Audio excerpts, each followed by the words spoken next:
Welcome to the Claws Out podcast, live from the mic'd up studio here in Parramatta. I'm joined by Junior and Steve here today. We are going to be previewing the West Tigers clash against the Dolphins at 3 p.m. this Saturday at Campbelltown Stadium. But Steve, it's taken 16 weeks, and finally we've got our first choice spine on the paddock. Yeah, well, this is absolutely the A-grade team, and I don't even remember the guys' names that used to be on it. Yeah, I know you're filling, I was going to say big shoes today. You're in Rob's seat. He won't be very happy about that. Yeah, well, I don't have the hair. I don't have the experience. But You've got the headphones on, though. I've got the headphones on. That's a start. Junior, it's good to see you back. You've been out of action for a while. You're still alive. What did you make of Sunday's win over the Titan? What was your main emotion? Because you're very animated during a game. Yeah, well, firstly, it's great to be back. I've really missed podcasting with you boys and Gary as well.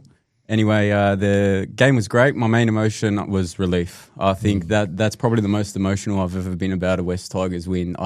We had to get it done, and that Leichhardt crowd got us over the line. Absolutely. Well, in all seriousness, Rob Senior, he is resting up because he has lost his voice totally. I spoke to him last night. I think Steve spoke to him this morning. He said his voice is completely gone and he was crook on Sunday night, so he'll be out of action for a week. Gary's still not 100%, Steve, but he is backing up and doing West Tigers Life tonight because of Origin tomorrow. That's right. Yeah, West Tigers Life is going to air at 8:30 tonight, I believe, from the iChoice studios, and that'll be with Josh and Shane and Gary. But we've got a very special thing at 6 p.m. You're going to be releasing what you did with Brent Reid on the Leichhardt Hill. I saw they talked about it on 360 last night, and then Nasta and Tallis were getting stuck into Reid. But that is a 15-minute clip. I've seen it. You showed me, and it's very good, and we're going to be releasing it right on 6 p.m. tonight. Yeah, we are. So I watched that 360 last night, and Brent Reid, and he was pretty he'd gone back to not liking Leichhardt so much, but when you watch the footage that goes live at 6 o'clock on West Tigers TV, it's he was pretty impressive. He was pretty impressed with Leichhardt Oval, and everyone gave him a rousing reception. He was like king of the hill there for a while, and he was loving it. But he doubled down last night. All right, well, huge night of action. Claws out until pretty much 6 o'clock. We'll drop that at 6 p.m. with Brent Reid on the Leichhardt Hill with Steve and the West Tigers faithful on that hill. And then at 8:30 tonight, West Tigers Life. But, Junior, let's talk about Jerome because it's been about 6 weeks since I think I've seen you in here, and he's been in the headlines for good reasons, bad reasons.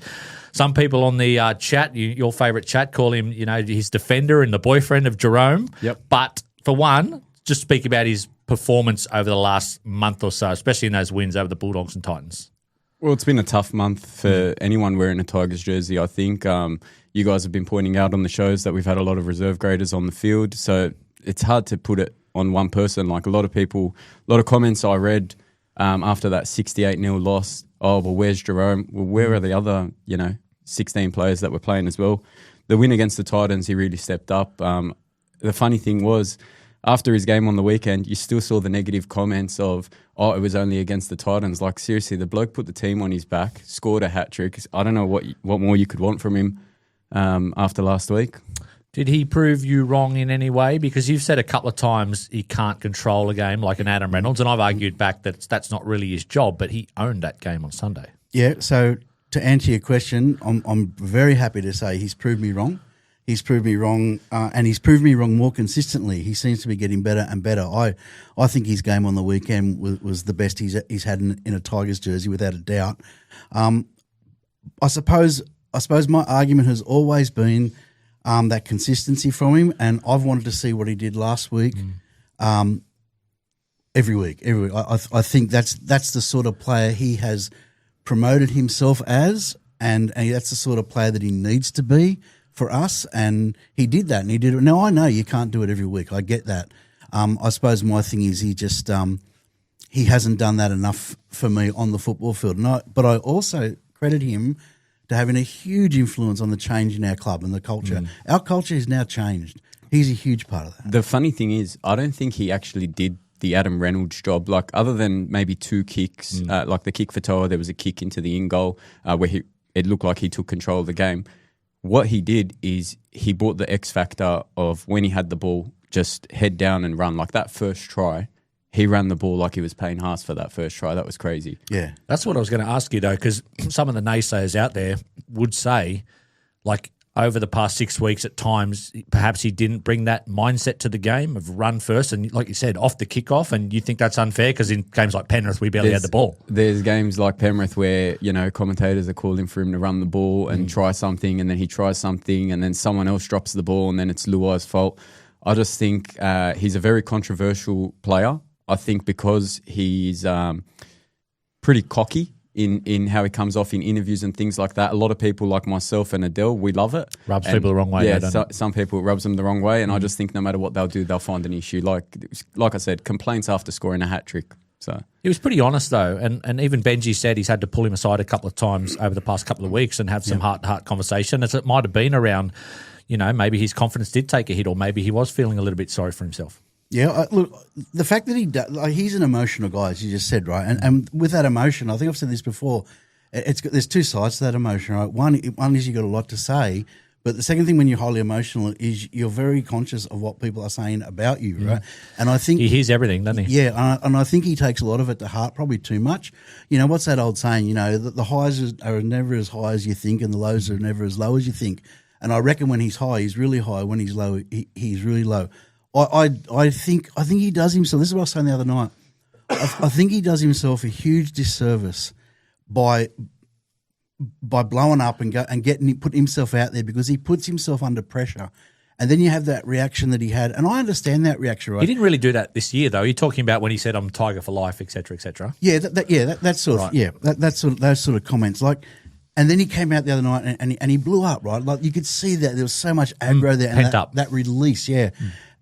And when you do that, you are going to cop criticism, whether it's warranted or not.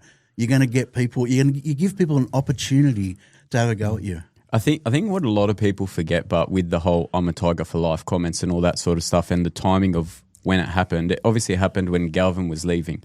Now, when Galvin was leaving, that was a shot at our coach, Benji Marshall. And the way these comments are affecting Jerome Luai, I think Benji and Jerome are like best mates now. So I think Jerome would have seen how that's affecting Benji, and that's why he's doubled down the way he has, because Benji would have been pretty emotional during that time as well. And the way Benji's been picking up Jerome lately, I feel like that was Jerome picking up Benji at that time. Media narrative out there, it's been easy to paint Jerome as sort of the reason for our season going downhill, but it coincided with the injuries. The other narrative that they will point, and, if we lost narrowly on Sunday, it would have been, well, the Tigers are still collapsing. Does he have to make the 8? Do the West Tigers have to make the 8 in the next 18 months for Jerome Luai's time in our jersey to be deemed a success? Because that's how the media will judge it. Is that fair? No, I think it's unfair to level that amount of success on one person. I think that's totally unfair. I do think that we need to make the 8 this year, and if not this year, then next year, for the club to feel that the rebuild we've been talking about, the changing culture, is working. You can't just keep saying that you're developing, changing culture, rebuilding, whatever, and nothing changes. Right? We are seeing change. And I reckon we'd be. We were talking about this before we went on air. I reckon we'd be top 4 if we hadn't been ravaged by injury, but we have, and that's exposed the fact that we still don't have a squad deep enough, right? So we are still rebuilding. So I reckon if we don't make the 8, if not this year, next year, then we're going to say, well, what are we doing? There has to come a time we make the 8, but that's not your question. Your question is it unfair on Jerome? And yes, it is. But that's sort of my pushback on it, is there's context to everything. Like, I think we probably would have cruised into the 8 this year if we had our full side, and Jerome would have been a raging success, but he can't control 5 guys getting injured during the season or out for the season. 100%. I think if we didn't have the injury toll that we did, I think we'd be sitting in the top 4 right now. Like, you saw how good our form was. You saw we were the second best defensive team in the comp behind Penrith. We were in the top 4 for attack as well. I think the media narrative that his tenure at the Tigers is a failure if we don't make the 8, I think that's completely wrong. They have that narrative because of the $1.2 million price tag, which a lot of our fans like to mention in the comments. I just want to say on that $1.2 million, Mitchell Moses signed an extension with Para on 1.2 in 2023. They haven't made the final since 2022. And he's probably averaging about 14 games a year for him. Well, if they haven't made the finals since he signed that extension for $1.2 million, how come the media is not jumping on his back about, are you delivering? And then people say, oh, but Para have injuries. Well, we've got injuries. So whatever criticism you're going to apply to Mitchell Moses, apply it to Jerome. Same as Cameron Munster. The Storm are doing terrible this year. Is anyone calling for Cameron Munster? Why is he being paid this much? Like I said, Luai's an outspoken character. People don't like him because of it, and they'll find anything they can to pick on him.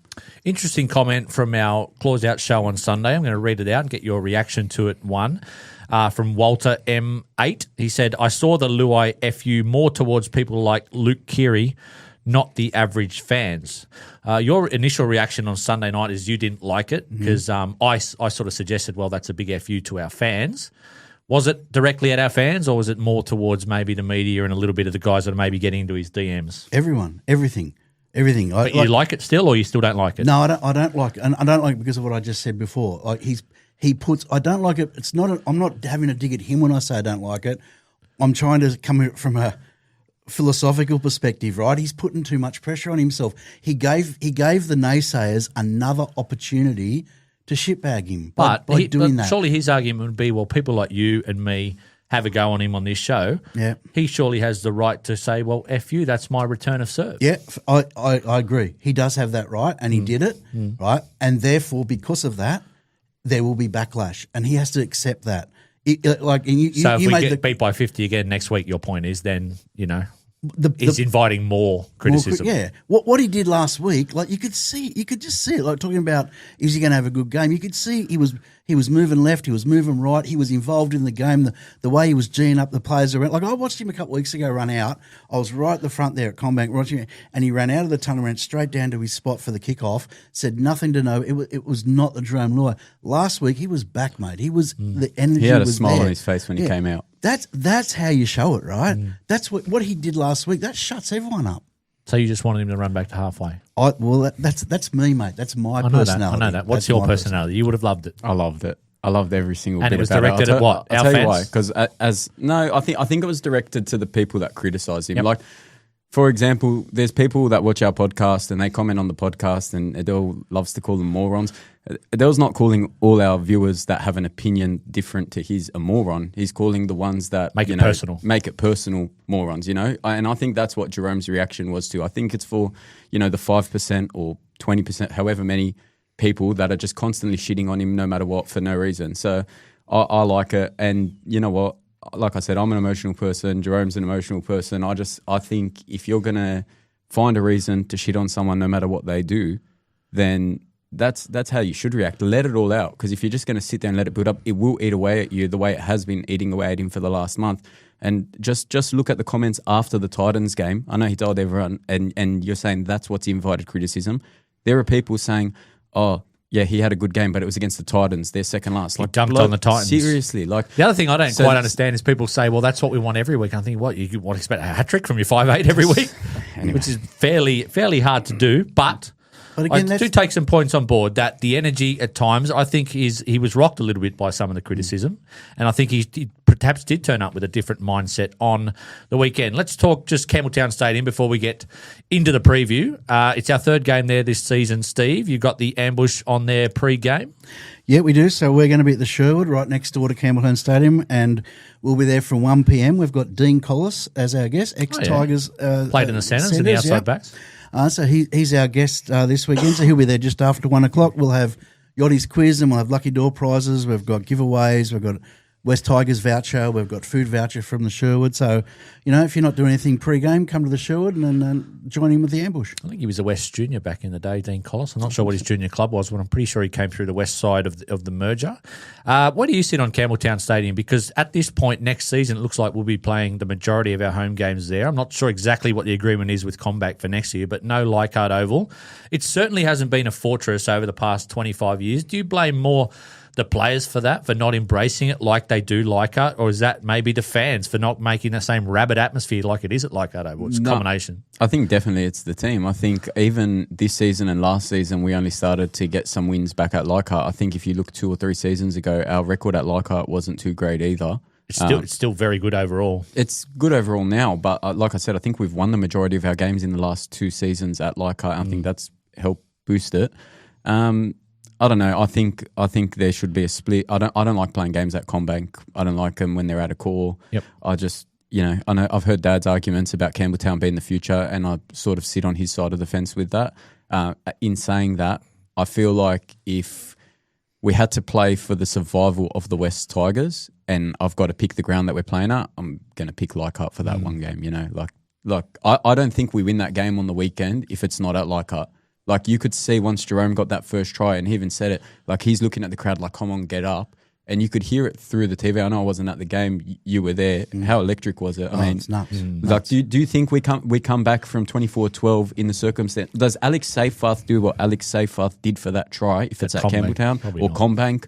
Or that's what I mean. So. But that's what I talk about, the players' mindset, embracing Campbelltown. I'm sure they train out there on captain's runs and things before the game, but I don't know. I don't want to shit on the ground because I like going out there and it's a decent atmosphere. It's a good ground out there. Like, you're close to the action. But I think once we get both grounds renovated, so 2029 onwards, I think it should be an even split. 100%. If corporates aren't the problem anymore, I just think our future is not Campbelltown alone. Our future is winning. We've got to win. And I think we should play 6 at Campbelltown, 6 at Leichhardt. Look, you're not going to get an argument from me on that because I love Leichhardt over and I love it because of its history and the history I've had with it, right? Just been going there for close to 50 years. But from a football perspective, it is a weapon, right? And we've got to maintain that weapon. So I don't want an 8-4 split. I definitely want a 6-6 split, but I don't think it's going to be.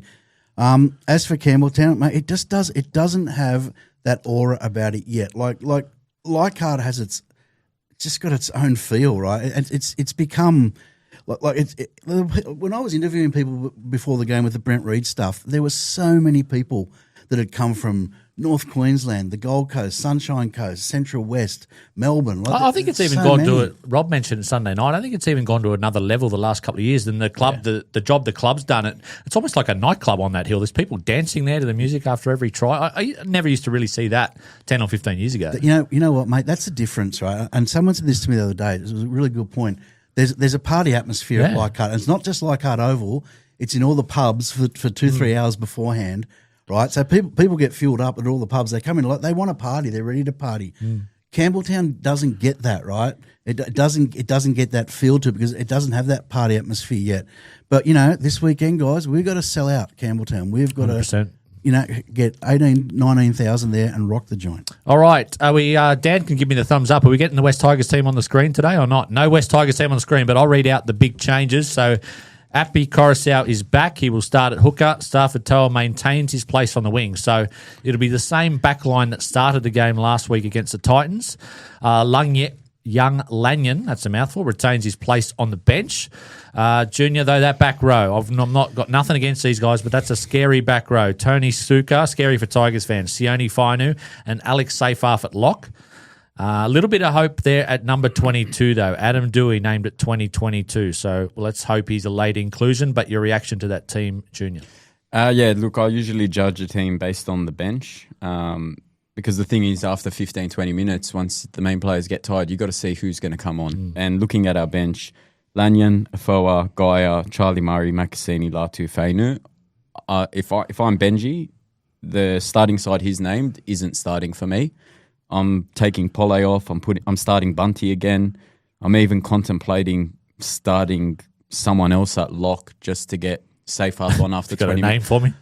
I don't know, maybe Latu. Really? Just start with Latu. I know he was terrible in the middle defensively on the weekend, but I feel like if we can bring on Pole and Seyfarth, like bit of energy, Pole is obviously better than the other players on the bench, and we just hang on for the first 20 minutes until they get on.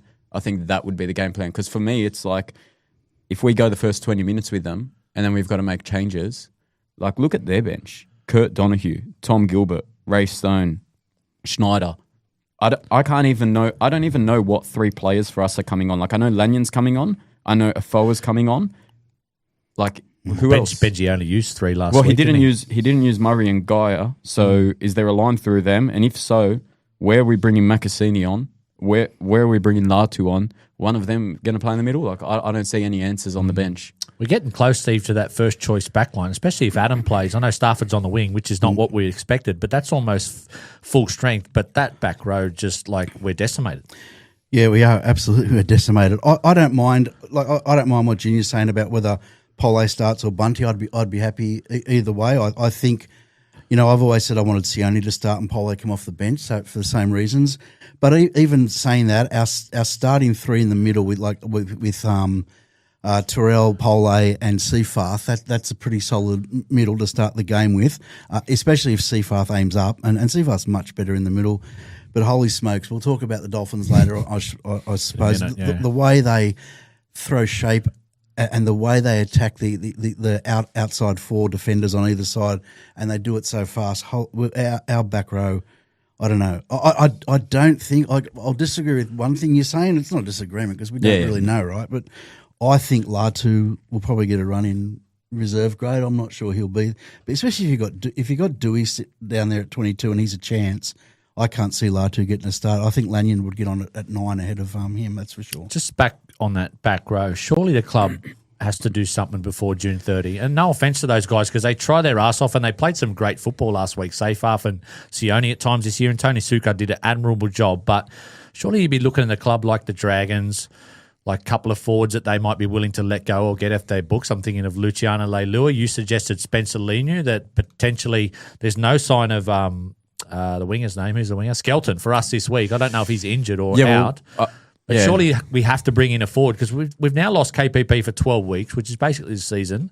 We've lost Royce Hunt for the season as well. Samuela's nowhere near coming back. So we've got to do something. Like we've had an all-in attitude this season in terms of bringing guys back from shoulders, which I admire because we've given up on years in the past. But if we don't sign someone to forward June 30, we're gonna run out of answers in the forwards. The thing is, you don't want to. Like you don't want to sign Luciano Leilua and then when you're fully fit, you've paid a little bit of overs, even if it's only slightly, just to possibly help this season. I think you kind of want to go in what your plan was pre-season. Like if we've signed Gaia, as much as I never want to see him in first grade again, like if that's the investment you made in the off-season, I think you stick with that. You mentioned Skelton and Linu. Yeah. There was that rumour that we read on the Discord or whatever about Roosters wanting Skelton and us getting Linu. Now, at the time when I heard that, I didn't want it because I actually think Skelton is one of our better outside backs when there's an injury. Forwards, haven't they? If Benji is off Skelton, and now with what's changed in the forwards, that should have been a certain go-ahead. So, look, we don't know what's happening at the club. It's all rumours and speculation, but... I reckon if I was to try to read into Benji's mind from looking at that one, it's what we've got available. But I think he's going for a little bit more like with mobility, you know, with Guy and Murray, because of the pace that the Dolphins will throw at us. I think he wants people who can move laterally fairly quickly. I think that's probably it. Skelton not being there. To be honest, when I wrote the list out, I didn't think of Skelton. I can't believe he's not there, considering how light on we are for big players, but I think mobility is probably the key for Benji. Is he injured? Because he's not in the cup. I'm looking at the cup team. He's not in. He's not on our casualty ward. He's not on the casualty ward. But yeah, Macassini Jr. What would you do with him? Because he's on the bench there. I know Stafford Toe did a good job on the wing last week. Were you a fan of that move? When I first saw it, I got very, very scared. Then when I watched how the game played out, I thought it was a stroke of genius from Benji. I think playing him on the wing usually. The centre makes the defensive decision when you're short on numbers about jamming, and then the winger's just meant to either follow or not, obviously, react to the centre.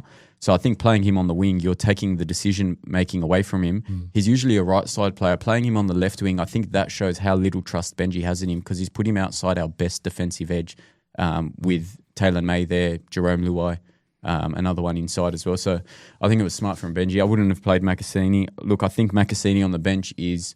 If someone in the outside backs goes down, you're coming on. I think that's all it is. I don't expect him to get on. I can't see any other use for him.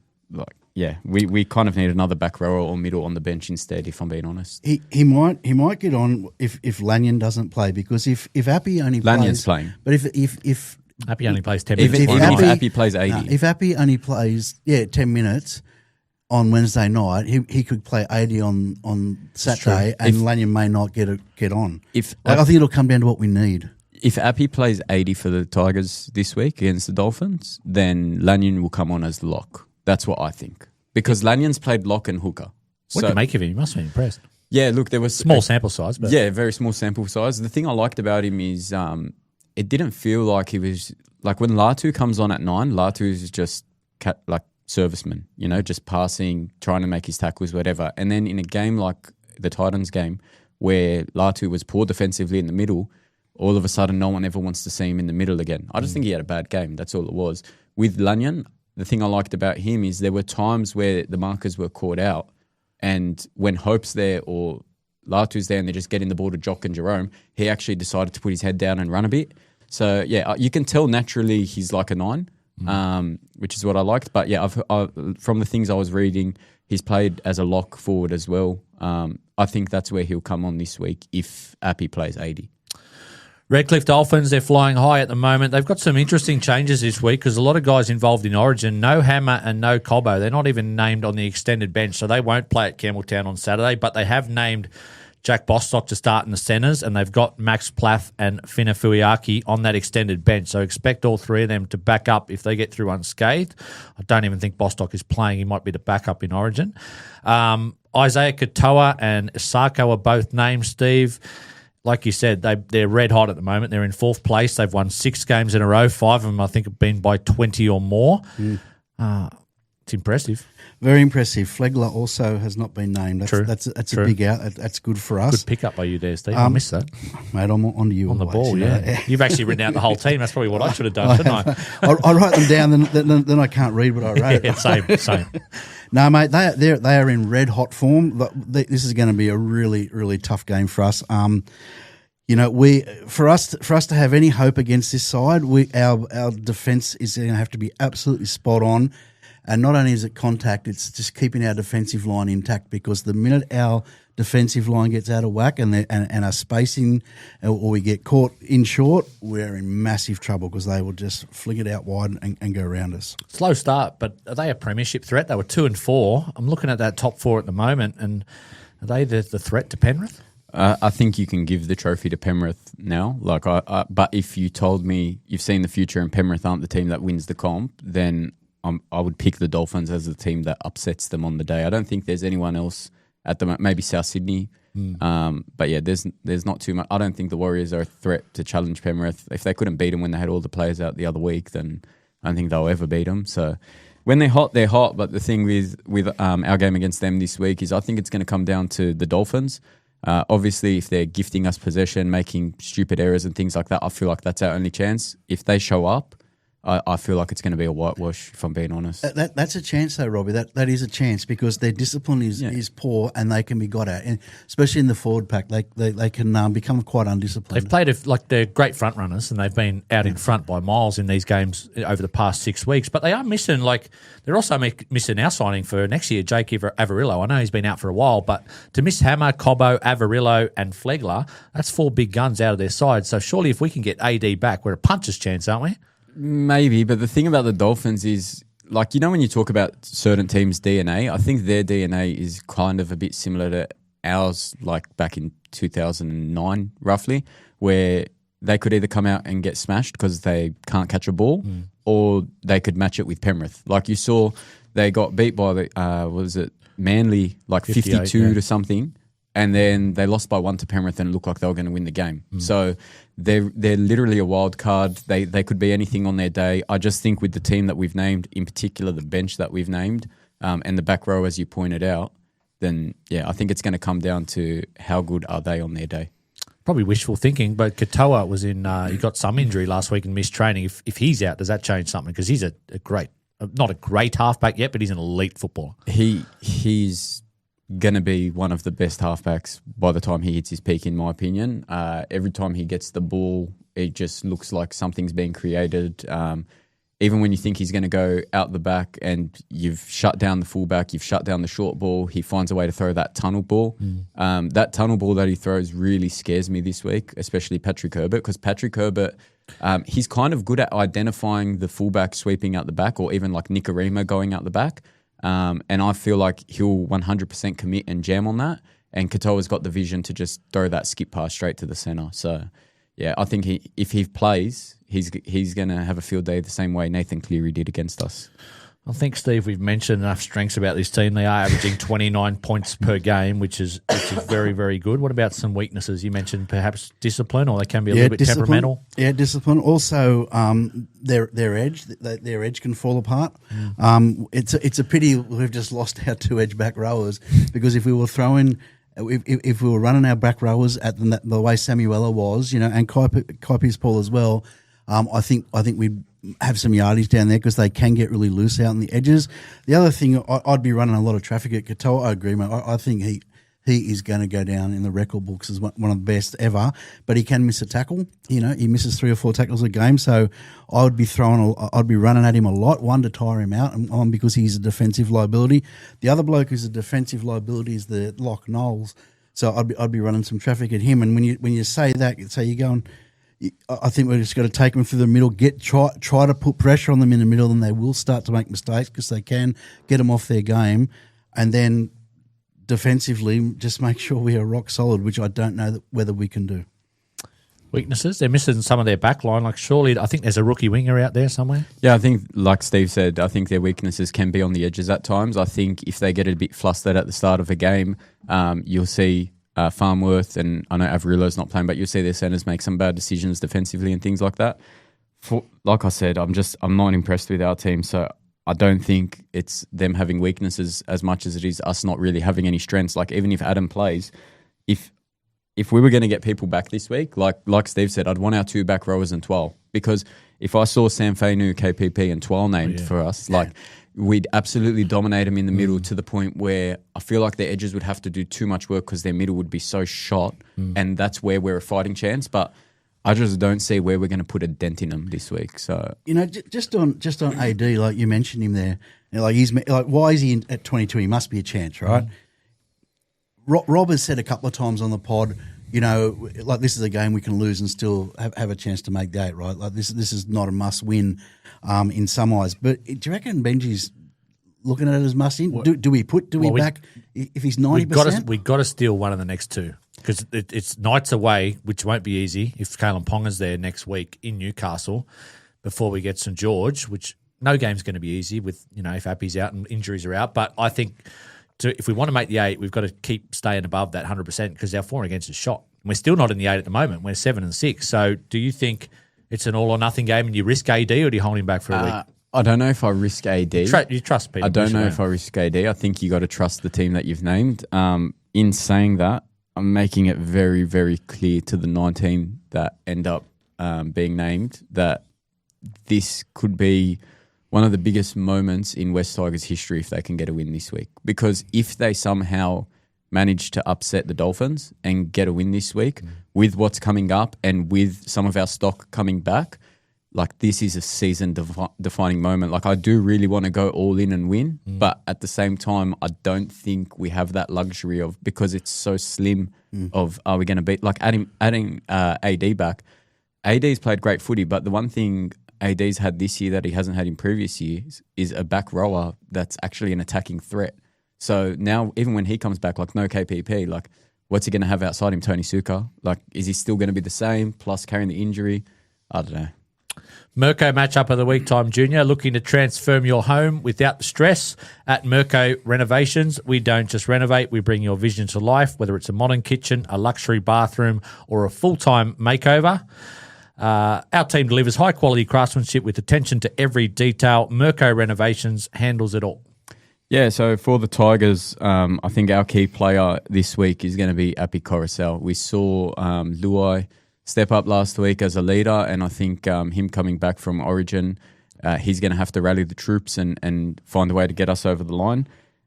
For the Dolphins, it's Katoa. I'm going to assume that he's playing. Like I said, I think he's going to be one of the best halfbacks when his career's done, and I think he'll pick our edges to pieces. So, game planning around the Dolphins. We've spoken a little bit already. We probably can't afford to get involved in a high-scoring shootout, can we? Because they'll win that. No, they will win that. Look, I think it's got to be defence this week. I think we have to. Bit of rain at Campbelltown might be good the next 3 days. Oh, mate, that would be fantastic. Yeah, Can we water the pitch? Are you allowed to do that like they do in soccer sometimes? Just get all the sprinklers out? I'm praying for a flood. Yeah. I feel like that's our only hope. Look, I really think I said it earlier. I think our outer four on both sides, because they can throw it both ways, have just got to work together. They've got to work as a team. If they start to work in isolation and they don't follow each other, we're going to have all sorts of trouble. So that's where it's really important. We have to stop Katoa, have to pressure him. From our attacking perspective, what I said before, run it at Katoa a fair bit, but I also think we've got to get it to the edge. You know, we have got Taylor May out there on the left edge. We've got Buller who hits the edge beautifully. We have got attacking weapons out there. That's where I think we'll beat them. Outside back matchups, Junior, like they're all going to have their hands full this week, but I feel like, what's the centre's name? It escapes me now. He used to play for the Broncos. Herbie Farnworth has been a little bit quiet this year. Maybe it's just because he hasn't been scoring as many tries, but he's still a strong ball carrier.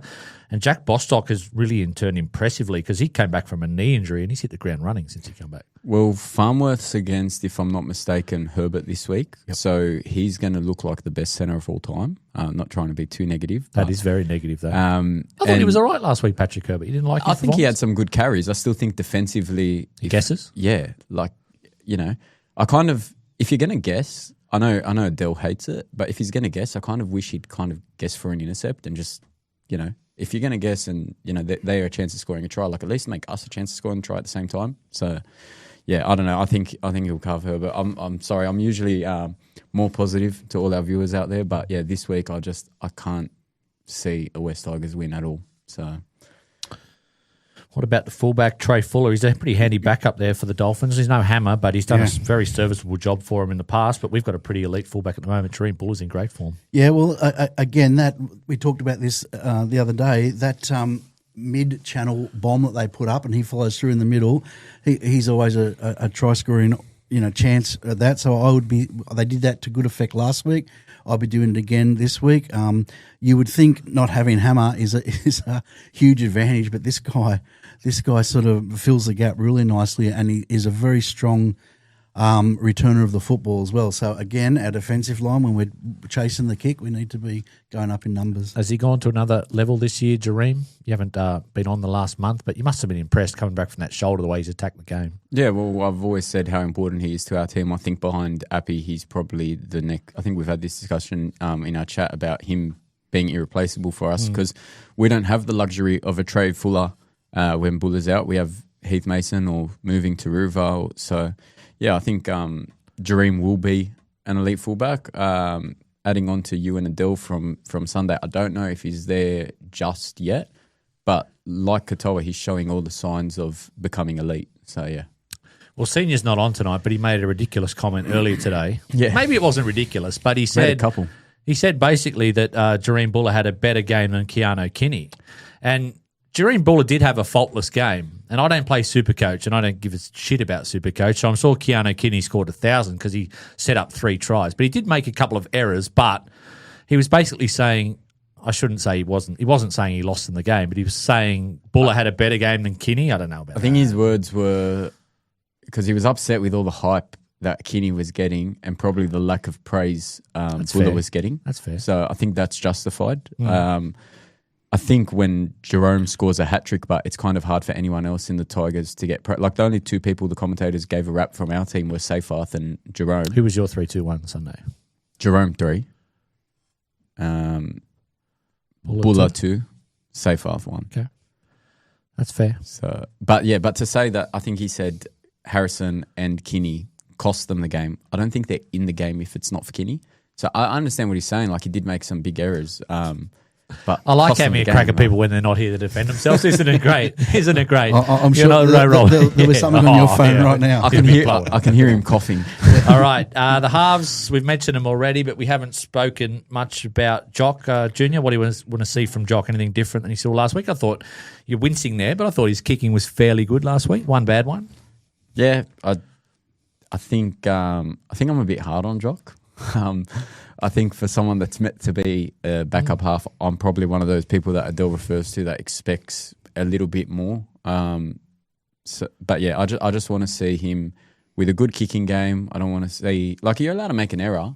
I just want to see him dig into the line the way he has, and most importantly, I just don't want to see him miss stupid tackles. Like last week against the Titans, rushing up out of the line, because you're scared of tackling one-on-one and getting fended off. Like you can't be doing stuff like that because you're just compromising the rest of the defensive line. So yeah, I think the stress on his defense, it needs to improve. Yeah, defensively he's got to be better. I went out to training a week or so ago before this Titans game, and they were working the out of four, working his unit. They were doing so much defence on that. The out of four working together, and that's what they got to do. It's not just down to Jock Madden, right? It's not. It's like he can make that error, but it's not just down to him. It's the outside four on both sides have got to work together. If the Dolphins isolate anyone, right, and get an opportunity to isolate someone, they'll get past us. But it's just that, like you said, work together. Like you look at that try where I think Fermor offloaded or scored.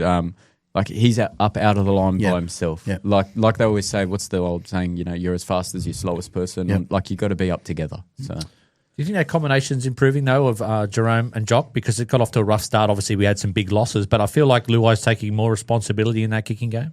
Yeah, I think the biggest thing Jock adds to our team, which everyone always points out, is how he's able to straighten attack and really dig into the line. I'd like to see when we're set up for Jerome, Jock be a little bit more selfish and kind of play the short ball. I know it's kind of hard when you got Sione running instead of Samuela, but yeah, I just feel like he can be a little bit predictable with. And I understand we're setting up for get it to Jerome so we can then get it to Taylor or Jareem or whoever on that left edge. But I think like what he did with Seyfarth on the weekend, like we looked like we were going right with shape and then turning it back on the inside. I want to see him be the guy that gets the line break assist or gets the try assist rather than just being a serviceman to Jerome. And I'd actually, coming out of our half, I'd actually prefer Jerome to take a little bit more of the kicking responsibility, because I think the last month when you speak about Jerome's performances, I think his kicking game's been on point. So I agree with that. Nicarima, he's an opportunistic player, isn't he? Like they tend to find him even with kicks between the two halves. He can find a try. Yeah, he can. And with Katoa, I was watching Katoa working with him, and Katoa going left and right and left and right. At one point I'm thinking, who's playing left, who's playing right? Like our interchange is so much. So because your defence has to watch Katoa so carefully because of that, you can take your eyes off Nicarima, and he does. He will take that opportunity and get through a gap or get past a lazy defender. Very, very strong halves combination. And Benji's brother, he's turned himself into a really good first grader. I thought originally when he was at our club and then at the Bulldogs, he was just going to be a fringe first grader, but I think he's a really good starting hooker. He's a great hooker. He adds a lot coming back into their side. I think he's come back, 2 or 3 weeks ago now. So, yeah, he's added a lot to their side, and he'll definitely be looking to catch our markers out and to carve us up around the middle. And then, like you guys said, Nicarima is so crafty. He's defensively, he's a little bit weaker, just being undersized. But yeah, his footwork's crazy. The thing with Marshall King is that he gives another attacking option that your defence has to watch, because you've got Katoa and Nicarima sitting either side of the ruck, and then you've got Marshall who finds a lazy marker or a lazy A defender so easily, and he shoots out and he's quick and he's gone.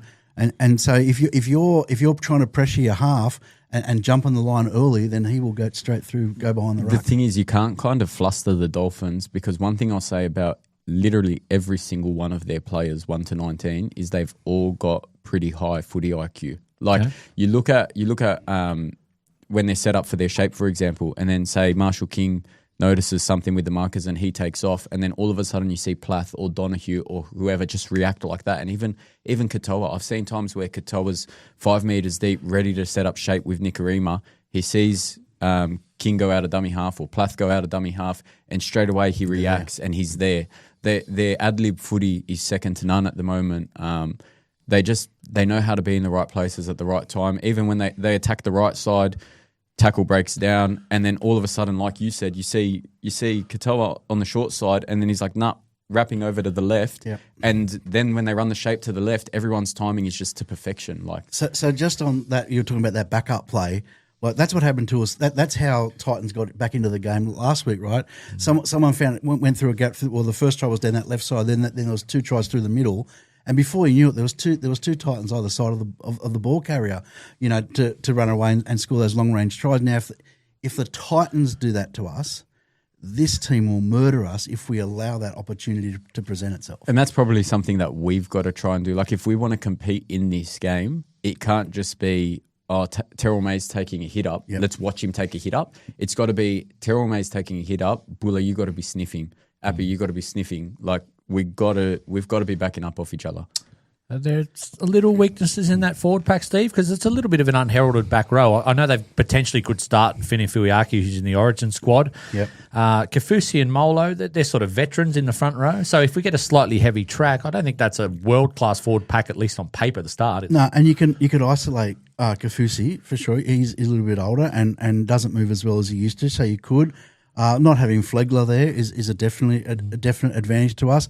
I think our best opportunity in getting on top of them is to get up on them quick the way we can do and really attack with our defence and be really strong in that regard. Try to put them off their game. Try to unsettle them, and they can become undisciplined. If we get up in their face, their forward pack can fall apart a little bit. So I think that's our best chance. Prediction for the game? Oh, mate.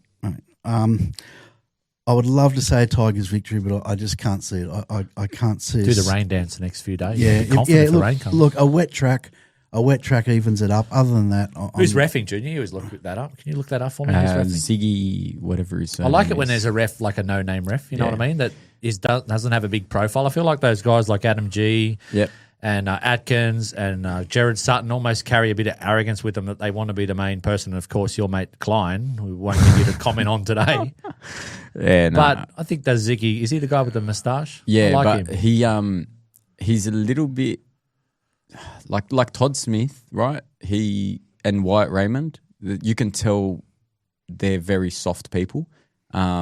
And there's no ego about them at all. That's better for us, though, isn't it? Yeah, it is better for us. But the thing about Ziggy is I think Ziggy's soft, but he's starting to try and act like a Grant Atkins. And, I don't like it. So. You know what's changed? And they'll come out and they'll say it hasn't. But since Origin 1, and there was a lot of talk in the media about the six agains, they have definitely pulled back the amount of six agains going to that moment. That has definitely shifted in the game, and that is to our advantage. That's the thing about a ref like Ziggy. I don't think you're going to see him with his hand above his head the whole game. He's actually going to be frustrating in the sense that if you are dominating the middle, you're probably not going to get six again calls when you should. Whereas someone like Grant Atkins or Klein, they'll wave them all day. So. We won't do big picture talk, boys. I think we've done that enough the last few weeks. But, Junior, are there vulnerable teams in that top 8? Who can we take? Whose spot is vulnerable in that top 8 when you've got Manly, Dolphins, Knights, Sharks, Roosters? They're all on 8 wins, and Souths are on 8 in 7 wins. Yeah, I don't know. I think... It's set, the 8 already, you reckon? Not set, because I'll be honest, people might laugh at me, but I actually think Cowboys have a big advantage sitting... They've actually got 8 wins, but they're 9th. Yeah, because they've got that 8th win already and they're waiting for their second bye. I think they've got a huge advantage. I think we're going to have to pray that the Knights, Sharks, and possibly Roosters, that they just have a downfall. So I think the top 4, that they'll all be in the 8 come the end of the year, I think. And I think the Bunnies will. And then I think the Cowboys will push there as well. So, probably one of... Teams below us, Steve, though, are they gone? Just yes or no? Dogs? Yep. Yeah, Parramatta? They're gone. Parramatta, yep. Broncos, 5 and 9? Yeah. Yeah, I'm saying yes. Gone. Yep. Storm, no, 6 and 8? I can't. So Storm are on the same points as Dogs. I'm ruling the Dogs out. I can't rule the Storm out. Any of them not gone? Yeah, I think if you're not in the top 10 right now, I think you're gone. Storm gone, Bulldogs, Raiders, Broncos, Eels, Titans, Dragons. I just think there's a 4-point gap between those guys and us. And if we win this week, they're definitely gone. Like Steve said, Storm's probably the only team that just have that extra little bit of class. With the Broncos, in a row, just of course. Not pretty wins, but they're starting to grind out some wins, aren't they? I'll tell you who. I know you mentioned Rabbits. I've been watching Rabbits. Okay, they were good. They were good last week, but they had a lot to play for. Very bipolar side. Had a lot to play for last week.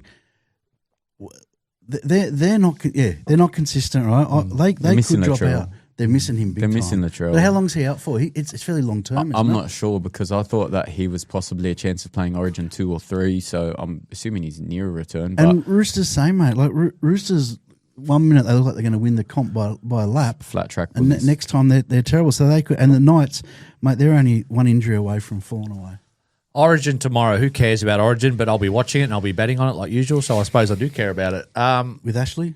Yeah, Ashley, he's under the pump this week in the headlines. But my prediction, Junior, is Volandis is going to walk into the office on tomorrow and say, get us to a game 3. That's how these things work, surely. Well, it's gone to game 3 for the last 7. That's what you'd want if you're running the game, surely. Well, it makes the NRL more money. I think I think you'll see any 50-50 call go Queensland's way. And, there's a bloke with a gambling problem in the middle of the field, so anything can happen. Queensland win tomorrow? I don't know, eh? New South Wales was so bad that I almost feel like it's to their advantage because Moses is back and they can't be worse. I think Queensland will win tomorrow, but I cannot go down that path. I just can't go down there. What's come out in the last week or so has not helped my argument in any way, What's your shape argument? or form. That they're gonna.